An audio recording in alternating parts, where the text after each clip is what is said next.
Maharashtra Nashik TCS కార్యాలయంలో మత మార్పిడి లైంగిక వేధింపుల తరహా ఘటన పుణేలోని విప్రో కార్యాలయంలో చోటు చేసుకుంది. తనను మహిళా సహోద్యోగి మతపరంగా వేధించారని, మత మార్పిడికి ఒత్తిడి చేసినట్లు విప్రో మాజీ మహిళా ఉద్యోగి ఒకరు సంచలన ఆరోపణలు చేశారు.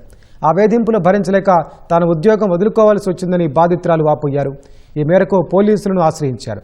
2019 నుంచి 2025 మధ్య పుణేలోని హింజేవాడీలోని విప్రో క్యాంపస్లో పనిచేస్తున్న సమయంలో సీనియర్ మేనేజర్లు, టీమ్ లీడర్లు ఇస్లాం మతంలోకి మారాలని, ఆ మత ఆచారాలను పాటించాలని తనపై నిరంతరం మానసిక ఒత్తిడి తెచ్చారని బాధితురాలు ఆరోపించారు.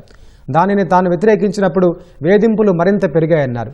తన మేనేజర్ తనకు తక్కువ పనితీరు రేటింగ్ ఇస్తానని, ఉద్యోగంలో నుంచి తీసేస్తానని బెదిరించినట్లు ఆరోపించారు. ఆ ఒత్తిడి, మానసిక వేధింపుల వల్లే తాను ఉద్యోగానికి వదిలేసినట్లు ఆవేదన వ్యక్తం చేశారు. దీనిపై సంస్థలో ఫిర్యాదు చేసినప్పటికీ సరైన స్పందన రాకపోవడంతోనే న్యాయ పోరాటానికి సిద్ధమైనట్లు బాధితురాలు వెల్లడించారు. ఈ వ్యవహారంపై స్పందించిన విప్రో సంస్థ ఈ కేసులో పోలీసులకు పూర్తిగా సహకరిస్తామని వెల్లడించింది.